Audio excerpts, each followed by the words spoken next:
Funding for this program is provided by. Additional funding provided by.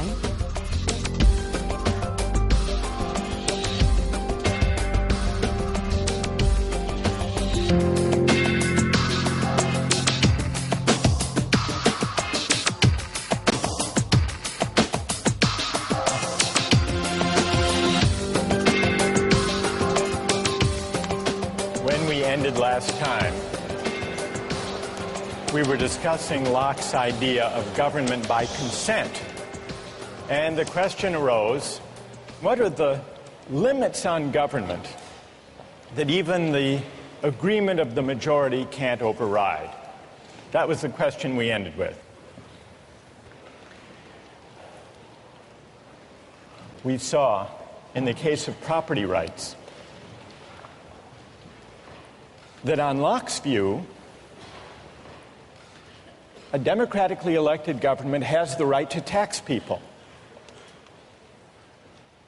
It has to be taxation with consent because it does involve the taking of people's property for the common good. But it doesn't require the consent of each individual at the time the tax is enacted or collected. What it does require is a prior act of consent to join the society, to take on the political obligation. But once you take on that obligation, you agree to be bound by the majority. So much for taxation. But what you may ask about the right to life, can the government conscript people and send them into battle? What about the idea that we own ourselves? Isn't the idea of self-possession violated if the government can, through coercive legislation and enforcement powers, say, you must go risk your life to fight in Iraq? What would Locke say? Does the government have the right to do that? Yes. In fact, he says in 139, he says, what matters is that the political authority or the military authority not be arbitrary. That's what matters. And he gives a wonderful example. He says a sergeant, even a sergeant, let alone a general, a sergeant can command a soldier to go right up to the face of a cannon, where he is almost sure to die. That the sergeant can do. The general can condemn the soldier to death for deserting his post or for not obeying even a desperate order. But with all their power over life and death, what these officers can't do is take a penny of that soldier's money. Because that has nothing to do with the rightful authority. That would be arbitrary, and it would be corrupt. So consent winds up being very powerful in Locke, not consent of the individual to the particular tax or military order, but consent to join the government and to be bound by the majority in the first place. That's the consent that matters. And it matters so powerfully that even the limited government created by the fact that we have an unalienable right to life, liberty, and property, even that limited government is only limited in the sense that it has to govern by generally applicable laws, the rule of law. It can't be arbitrary. That's Locke. Well, this raises a question about consent. Why is consent such a powerful moral instrument in creating political authority and the obligation to obey?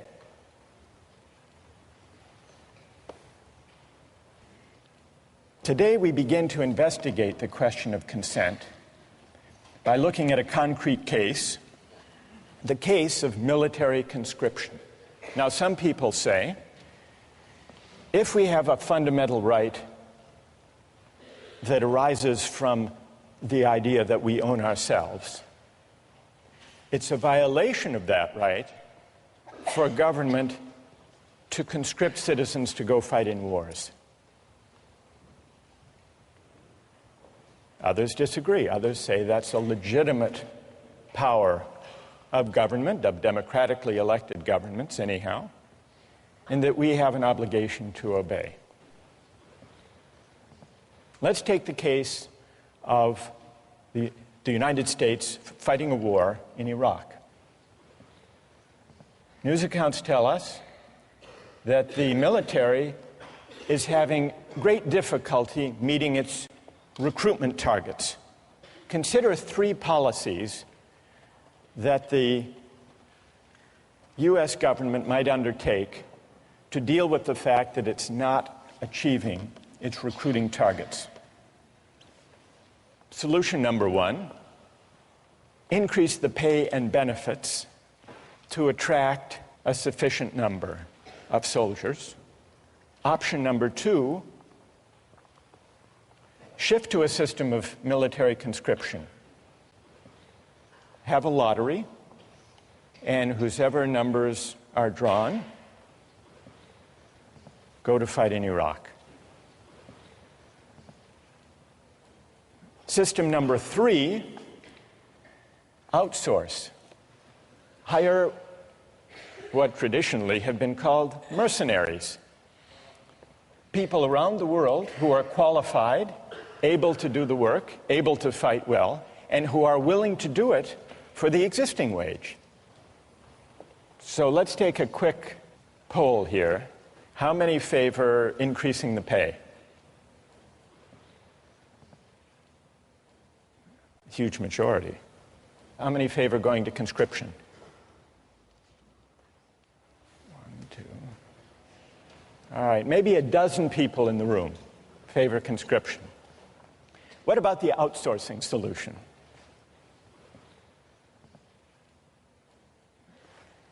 Okay, so there may be, 2-3 dozen. During the Civil War, the Union used a combination of conscription and the market system to fill the ranks of the military to fight in the Civil War. It was a system that began with conscription, but if you were drafted and didn't want to serve, you could hire a substitute to take your place. And many people did. You could pay whatever the market required in order to find a substitute. People ran ads in newspapers, in the classified ads, offering $500, sometimes $1,000 for a substitute who would go fight the Civil War in their place. In fact, it's reported that Andrew Carnegie was drafted and hired a substitute to take his place for an amount that was a little less than the amount he spent in a year on fancy cigars. Now, I want to get your views about the Civil War system. Call it the hybrid system, conscription but with a buyout provision. How many think it was a just system? How many would defend the Civil War system? Anybody? One? Anybody else? 2, 3, 4, 5. How many think it was unjust? Most of you don't like the Civil War system. You think it's unjust. Let's hear an objection. Why don't you like it? What's wrong with it? Yes. Well, by paying $300 for to be exempt one time around, you're really putting a price on on valuing human life. And we established earlier that's really hard to do. So they're trying to accomplish something that really isn't feasible. Good. So paying someone $300 or $500 or $1,000 You're basically saying that's what their life is worth to you. That's what their life is worth. It's putting a dollar value on life. That's good. And what's your name? Liz. Liz. Well, who has an answer for Liz? You defended the Civil War system. What do you say? If you don't like the price, then you have the freedom to not be sold or hire. So it's completely up to you, and I don't think it's necessarily putting a specific price on you. And if it's done by himself, I don't think there's anything necessarily morally wrong with that. So the person who takes the $500, let's say, he's putting his own price on his life, or on the risk of his life, right. And he should have the freedom to choose to do that. Exactly. What's your name? Jason. Jason, thank you. Now we need to hear from another critic of the Civil War system. Yes? It's a kind of coercion almost to people who have lower incomes. For Carnegie, he can totally ignore the draft. $300 Right. is, irrelevant in terms of his income. For Right. someone of a lower income, they're essentially being coerced to be drafted, or, it's probably they're not able to find a replacement. Or Tell me your name. Sam. Sam. All right, so you say, Sam, that when a poor laborer accepts $300 to fight in the Civil War, he is in effect being coerced by that money given his economic circumstances. Whereas Carnegie can go off, pay the money, and not serve. All right, I want to hear if someone has a reply to Sam's argument that what looks like a free exchange is actually coercive. Who has an answer to Sam? Go ahead. I'd actually agree with him in saying You that... agree with Sam? I agree with him in saying that it is coercion in the sense that it robs the individual of his ability to reason. Probably. Okay, and what's your name? Raul? All right, so Raul and Sam agree that what looks like a free exchange, free choice, voluntary act, is actually, it involves coercion. It's profound coercion of the worst kind because it falls so disproportionately upon one segment of the society. Good. All right. So Raul and Sam have made a powerful point. Who would like to reply? Who has an answer for Sam and Raul? Go ahead. I don't think that these drafting systems are really terribly different from, all volunteer army sort of recruiting strategies. The whole idea of, having benefits and pay for joining the army is, sort of a coercive strategy to get people to join. It is true that military volunteers come from disproportionately, lower economic status, and also, from certain regions of the country where you can use like the patriotism to try and coerce people to feel like it's the right thing to do to volunteer and go over to Iraq. And tell me your name. Emily. All right, Emily says, and Raul, you're going to have to reply to this, so get ready. Emily says, fair enough, there is a coercive element to the Civil War system when the laborer takes the place of Andrew Carnegie for $500. Emily concedes that. But she says, if that troubles you about the Civil War system, shouldn't that also trouble you about the volunteer army today? And before you answer, how did you vote on the first poll? Did you defend the volunteer army? I didn't vote. You didn't vote? No. By the way, you didn't vote. Did you sell your vote to the person sitting next to you? No. All right. So what would you say to that argument? I think that the circumstances are different and that there was conscription in the Civil War. There is no draft today. And I think that the volunteers for the Army today have a more profound sense of patriotism that is of an individual choice than those who were forced into the military in the Civil War. Somehow less coerced. Less coerced. Even though there is still inequality in American society, even though, as Emily points out, Yeah. the makeup of the American military is not reflective of the population as a whole. Let's just do an experiment here. How many here have either served in the military or have a family member who has served in the military? In this generation, not parents, family members, in this generation. And how many have neither served nor have any brothers or sisters who have served?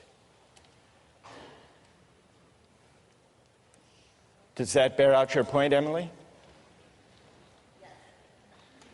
All right, now we need to hear from, most of you defended the idea of the all-volunteer military, overwhelmingly. And yet, overwhelmingly, people considered the Civil War system unjust. Sam and Raul articulated reasons for objecting to the Civil War system. It took place against a background of inequality, and therefore the choices people made to buy their way into military service were not truly free, but at least partly coerced. Then Emily extends that argument in the form of a challenge.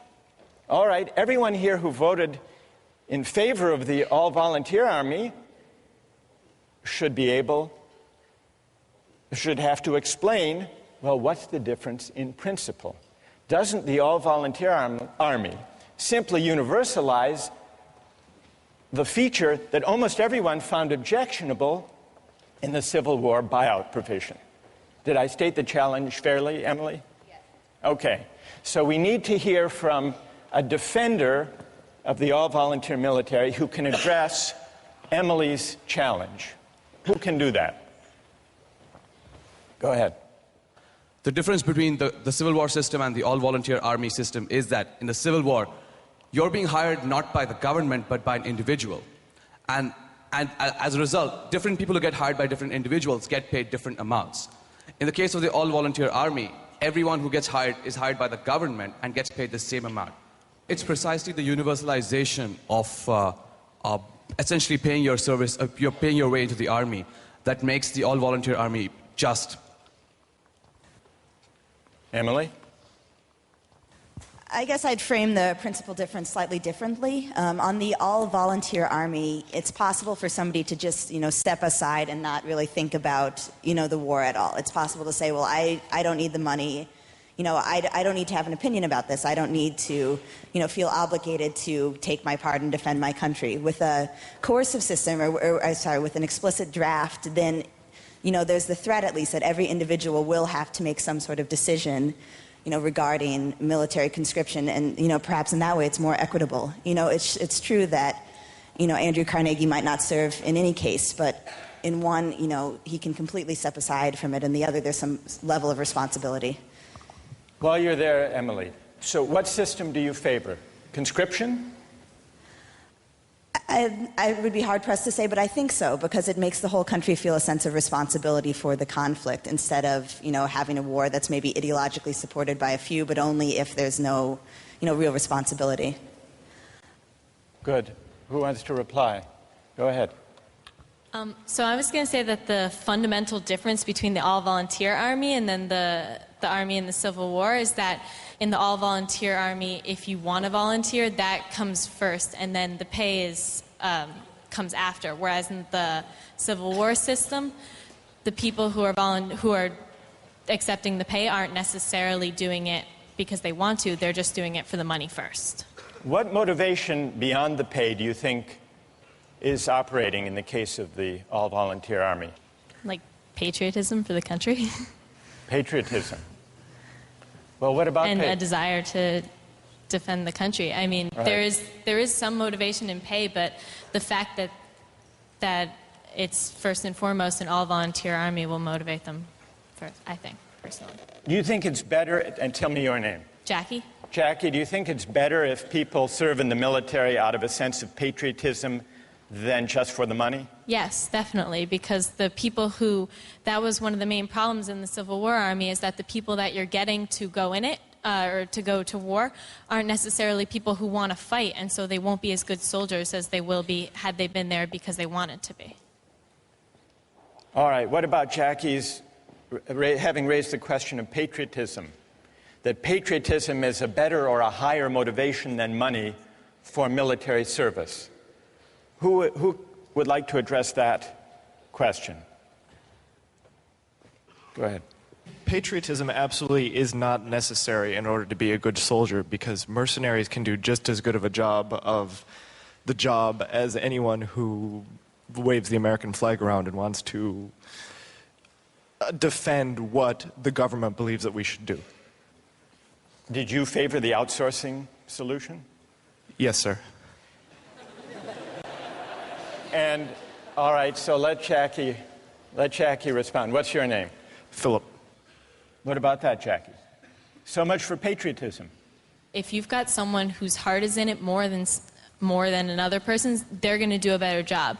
When it comes down to the wire and there's like a situation in which someone has to put their life on the line, someone who's doing it because they love this country will be more willing to go into danger than someone who's just getting paid. They don't care. They've got the technical skills, but they don't care what happens because they have nothing invested in this country.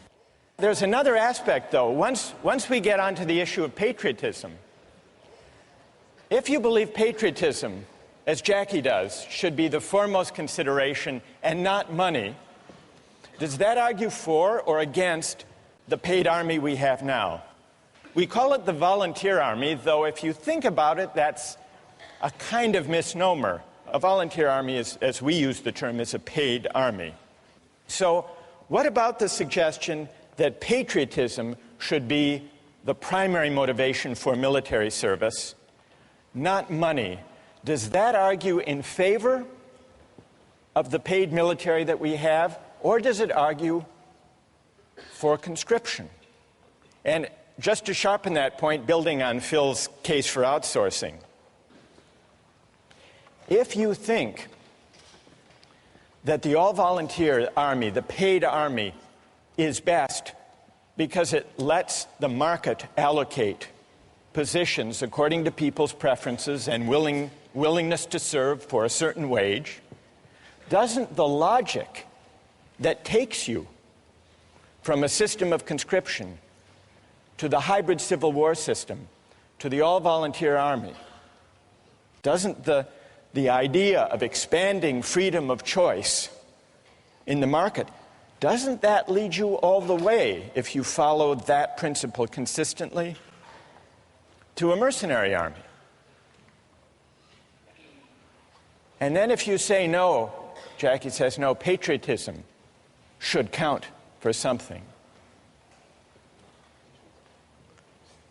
doesn't that argue for going back to conscription, if by patriotism you mean a sense of civic obligation? Let's see if we can step back from the discussion that we've had and see what we've learned about consent as it applies to market exchange.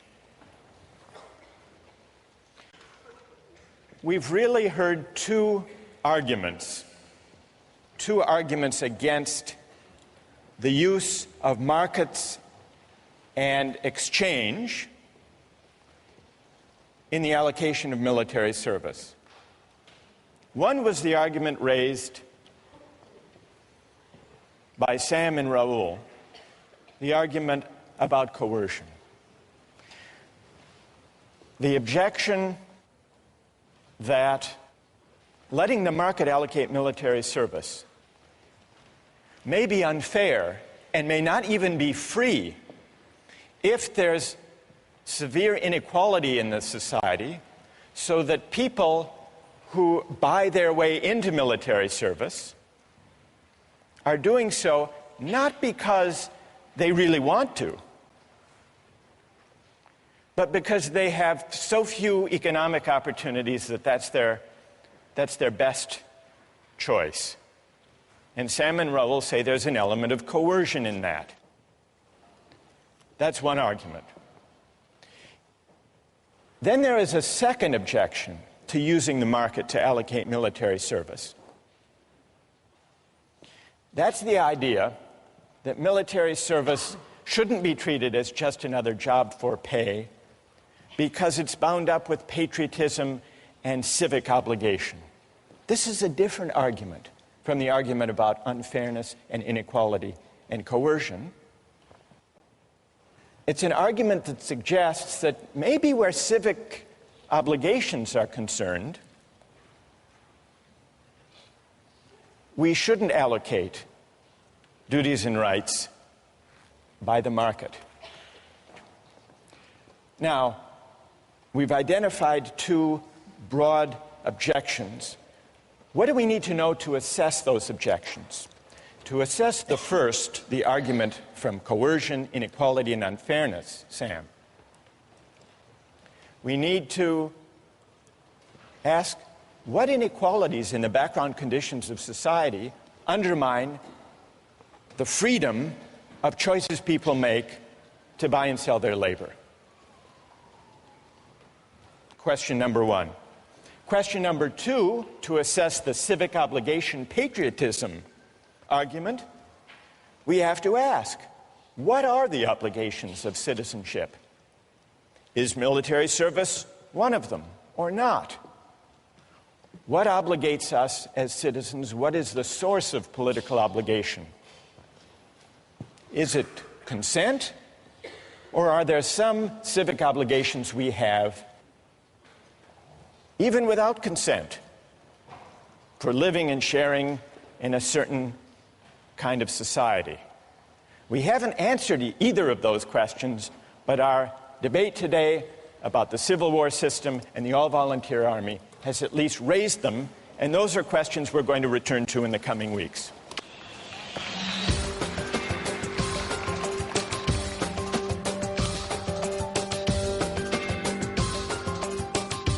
Do you think you should be able to bid for a baby that's up for adoption? That's Andrew's challenge. Do I think I should be able to bid for a baby? I'm not sure. It's a market. Today, I'd like to turn our attention and get your views about an argument over the role of markets in the realm of human reproduction and procreation. Now, with infertility clinics, people advertise for egg donors. And from time to time in the Harvard Crimson, ads appear for egg donors. Have you seen them? There was one that ran a few years ago that wasn't looking for just any egg donor. It was an ad that offered a large financial incentive for an egg donor from a woman who was intelligent, athletic, at least 5'10", and with at least 1,400 or above on her SATs. How much do you think the person looking for this egg donor was willing to pay for an egg from a woman of that description? What would you guess? $1,000? 15,000? 10? I'll show you the ad.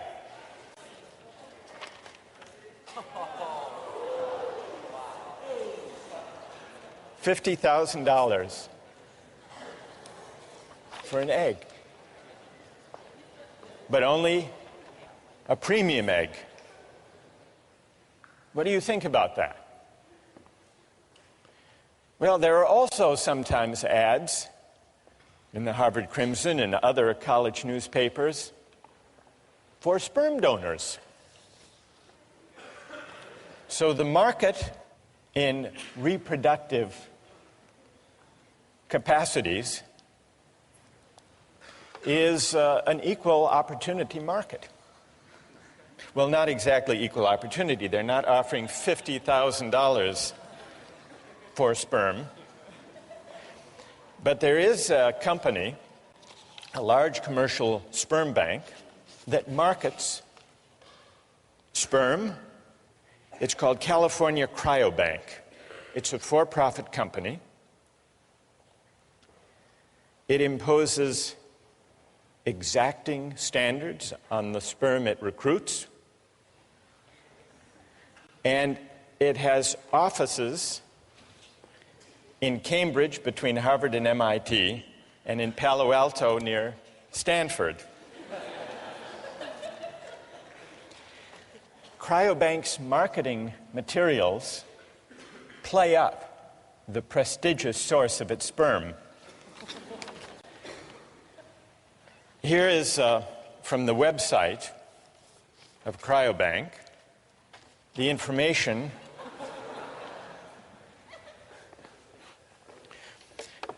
here. They talk about the compensation.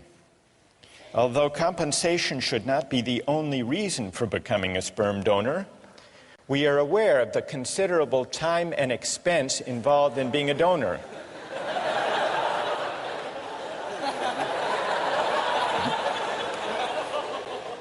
So, do you know what they offer? Donors will be reimbursed $75 per specimen, up to $900 a month if you donate 3 times a week. And then they add, we periodically offer incentives such as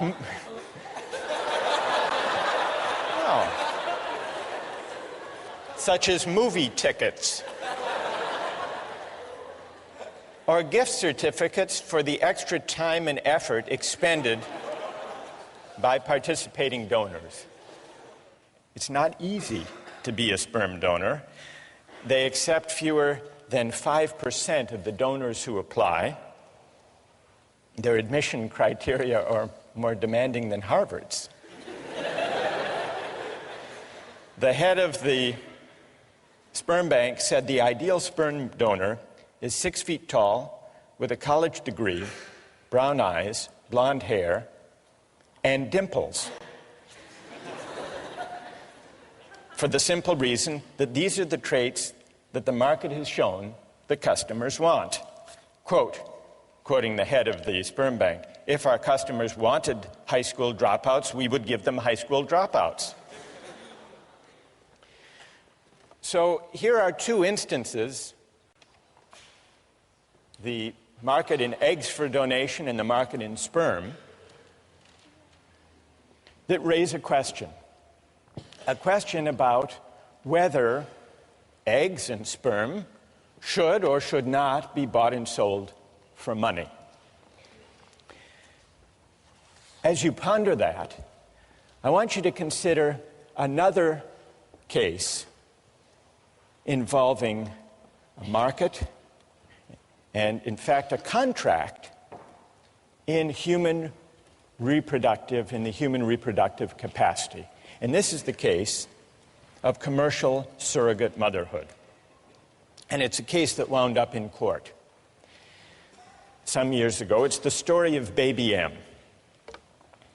It began with William and Elizabeth Stern, a professional couple, wanting a baby, but they couldn't have one on their own, at least not without medical risk to Mrs. Stern. They went to an infertility clinic where they met Mary Beth Whitehead, a 29-year-old mother of 2, the wife of a sanitation worker. She had replied to an ad that the center had placed, seeking the service of a surrogate mother. They made a deal. They signed a contract in which William Stern agreed to pay Mary Beth Whitehead a $10,000 fee plus all expenses, in exchange for which Mary Beth Whitehead agreed to be artificially inseminated with William Stern's sperm, to bear the child, and then to give the baby to the Sterns. Well, you probably know how the story unfolded. Mary Beth gave birth and changed her mind. She decided she wanted to keep the baby. The case wound up in court in New Jersey. So let's put aside any legal questions and focus on this issue as a moral question. how many believe that the right thing to do in the Baby M case would have been to uphold the contract, to enforce the contract? And how many think the right thing to do would have been not to enforce that contract? So it's about, the majority say enforce. So let's now hear the reasons that people had, either for enforcing or refusing to enforce this contract. First, from those, I want to hear from someone in the majority. Why do you uphold the contract? Why do you enforce it? Who can offer a reason?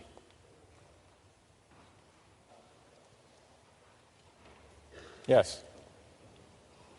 Stand up.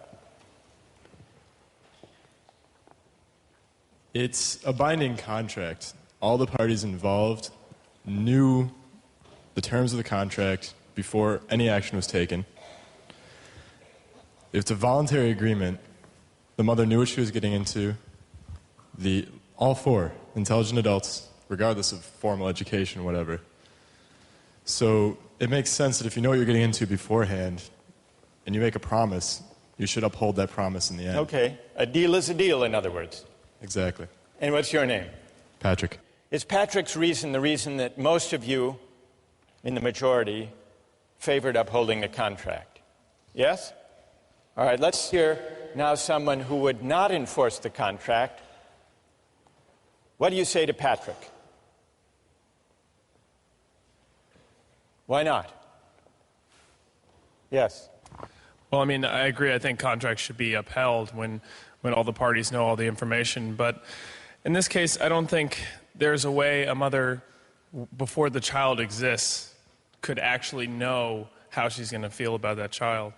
So I don't think the mother actually had all the information. She didn't know the person that was going to be born and didn't know how much she would love that person. So that's my argument. So you would not, and what's your name? Evan Wilson. Evan says he would not uphold the contract because when it was entered into, the surrogate mother couldn't be expected to know in advance how she would feel. So she didn't really have the relevant information when she made that contract. Who else? Who else would not uphold the contract? Yes.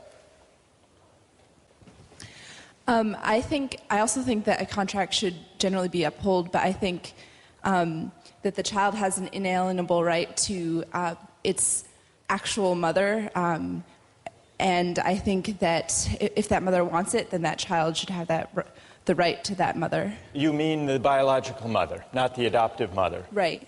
And why is that? First of all, tell me your name. Anna? Anna. Why is that, Anna? Because I think that that bond that is created by nature is stronger than any bond that is created by, a contract. Good. Thank you. Who else? Yes. I disagree. I don't think that a child has an inalienable right to her biological mother. I think that adoption and surrogacy are both legitimate trade-offs. And I agree with the point made that it's a voluntary agreement. An individual made it. It's a voluntary agreement. And you can't apply coercion to this argument. You can't apply the objection from coercion to this argument. Correct. What's your name? Kathleen. Kathleen, what do you say to Evan that though there may not have been... Evan claimed that the consent was tainted not by coercion but by lack of adequate information. She couldn't have known the relevant information, namely how she would feel about the child. What do you say to that? I don't think the emotional content of her feelings plays into this. I think, in a case of law, in the justice of this scenario, her change of feelings are not relevant.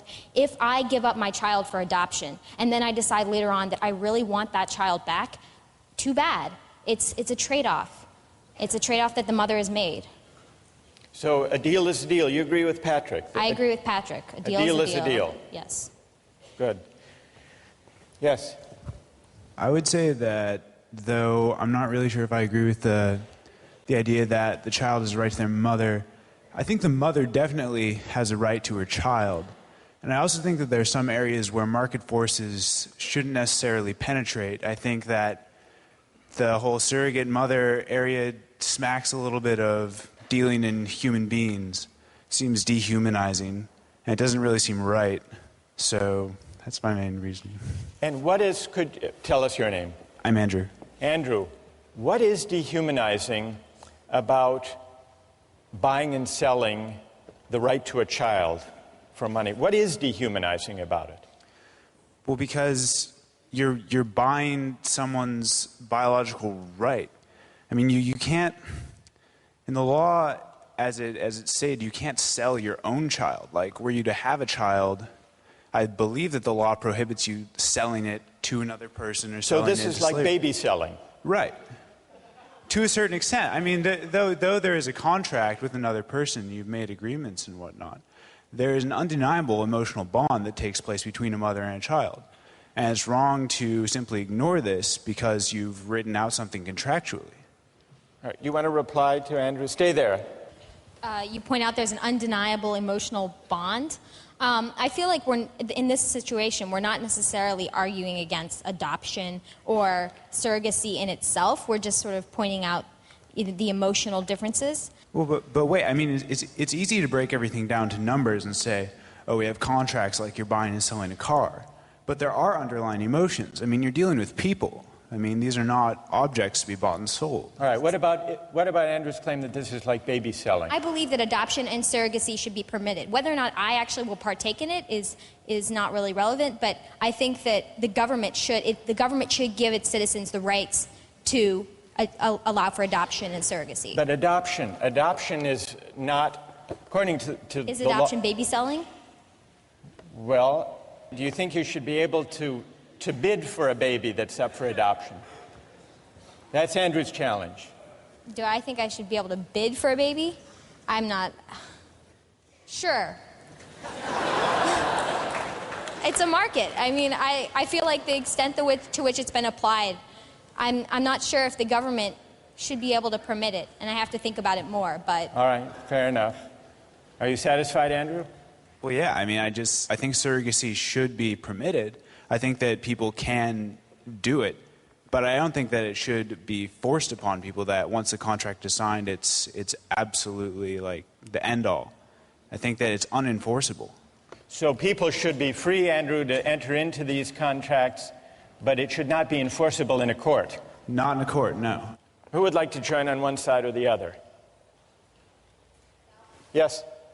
I think I have an interesting perspective on this because my brother was actually one of the people who donated to a sperm bank, and he was paid a very large amount of money. He was 6 feet tall, but not blonde. He had dimples, though. So he actually has...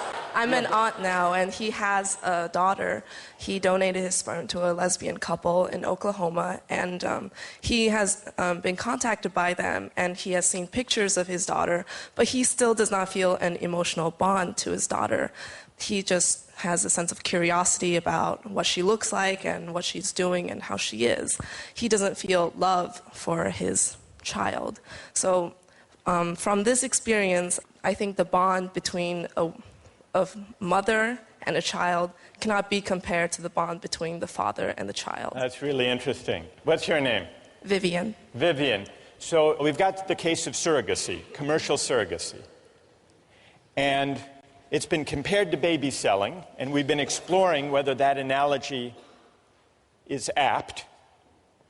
And it can also be compared, as you point out, to sperm selling. But you're saying that sperm selling and baby selling, or even surrogacy, are very different. Yes, they're unequal services. They're unequal services. Mm-hmm. And that's because, Vivian, you say that the tie, the bond... Yes, and also the time investment that's given by a mother, 9 months, cannot be compared to a man, going into a sperm bank, looking at pornography, and, depositing into a cup. I don't think those are equal. Good. All right. So we... Because that's what happens in a sperm bank. All right. So This is really interesting. We have, right, notice the arguments that have come out so far. The objections to surrogacy, the objections to enforcing that contract are of at least two kinds. There was the objection about tainted consent, this time not because of coercion or implicit coercion, but because of imperfect or flawed information. So tainted or flawed consent can arise either because of coercion or because of a lack of relevant information, at least according to one argument that we've heard. And then a second objection to enforcing the surrogacy contract was that it was somehow dehumanizing. Now, when this case was decided by the courts, what did they say about these arguments? The lower court ruled that the contract was enforceable. Neither party had a superior bargaining position. A price for the service was struck and a bargain was reached. One side didn't force the other. Neither had disproportionate bargaining power. Then it went to the New Jersey Supreme Court. And what did they do? They said this contract is not enforceable. They did grant custody to Mr. Stern as the father because they thought that would be in the best interest of the child, but they restored the rights of Mary Beth Whitehead and left it to lower courts to decide exactly what the visitation rights should be. They invoked two different kinds of reasons, along the lines that Andrew proposed. First, there was not sufficiently informed consent, the court argued. Under the contract, the natural mother is irrevocably committed before she knows the strength of her bond with her child. She never makes a truly voluntary informed decision, for any decision prior to the baby's birth is, in the most important sense, uninformed. That was the court. Then, the court also made a version of the second argument against commodification in this kind of case. This is the sale of a child, the court said, or at the very least, the sale of a mother's right to her child. Whatever idealism may motivate the participants, the profit motive predominates, permeates, and ultimately governs the transaction. And so regardless, the court said, regardless of any argument about consent or flawed consent or full information, there are some things in a civilized society that money can't buy. That's what the court said in voiding this contract. Well, what about these two arguments against the extension of markets to procreation and to reproduction? How persuasive are they? There was, it's true, a voluntary agreement, a contract struck between William Stern and Mary Beth Whitehead. But there are at least two ways that consent can be other than truly free. First, if people are pressured or coerced to give their agreement. And second, if their consent is not truly informed. And in the case of surrogacy, the court said, a mother can't know, even one who already has kids of her own, what it would be like to bear a child and give it up for pay. So in order to assess criticism, objection number one, we have to figure out just how free does a voluntary exchange have to be with respect to the bargaining power and equal information. Question number one, how do we assess the second objection? The second objection is more elusive, it's more difficult. Andrew acknowledged this, right? What does it mean to say there is something dehumanizing to make childbearing a market transaction? Well, one of the philosophers we read on this subject, Elizabeth Anderson, tries to bring some philosophical clarity to the unease that Andrew articulated. She said, by requiring the surrogate mother to repress whatever parental love she feels for the child, surrogacy contracts convert women's labor into a form of alienated labor. The surrogate's labor is alienated because she must divert it from the end which the social practices of pregnancy rightly promote, namely an emotional bond with her child. So what Anderson is suggesting is that certain goods should not be treated as open to use or to profit. Certain goods are properly valued in ways other than use. What are other ways of valuing and treating goods that should not be open to use? Anderson says there are many. Respect, appreciation, love, honor, awe, sanctity. There are many modes of valuation beyond use, and certain goods are not properly valued if they're treated simply as objects of use. How do we go about evaluating that argument of Anderson? In a way, it takes us back to the debate we had with utilitarianism. Is use the only proper way of treating goods, including life, military service, procreation, childbearing? And if not, how do we figure out?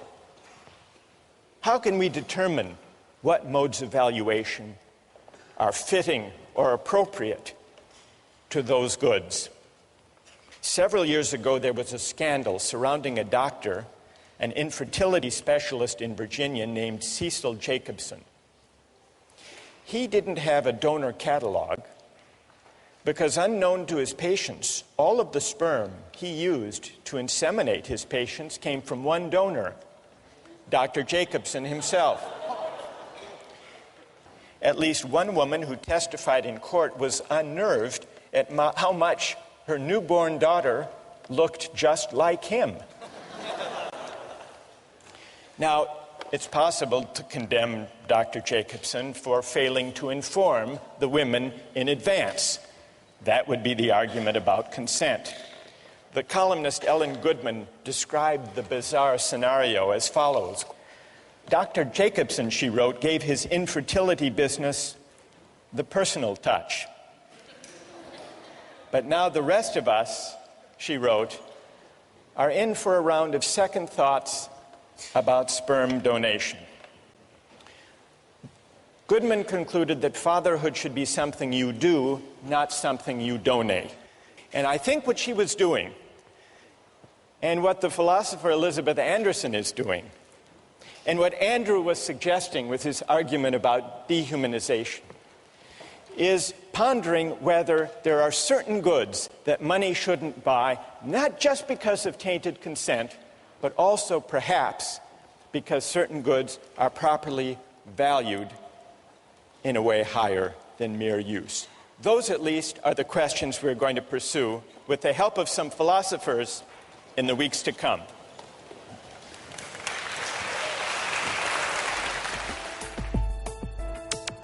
Don't miss the chance to interact online with other viewers of Justice. Join the conversation, take a pop quiz, watch lectures you've missed, and learn a lot more.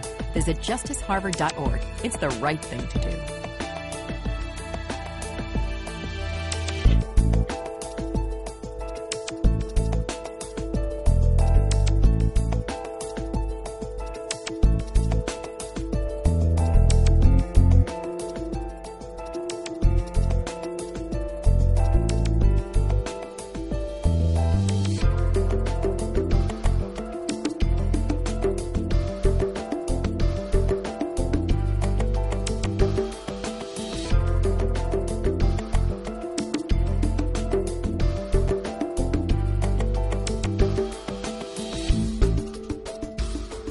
Funding for this program is provided by Additional funding provided by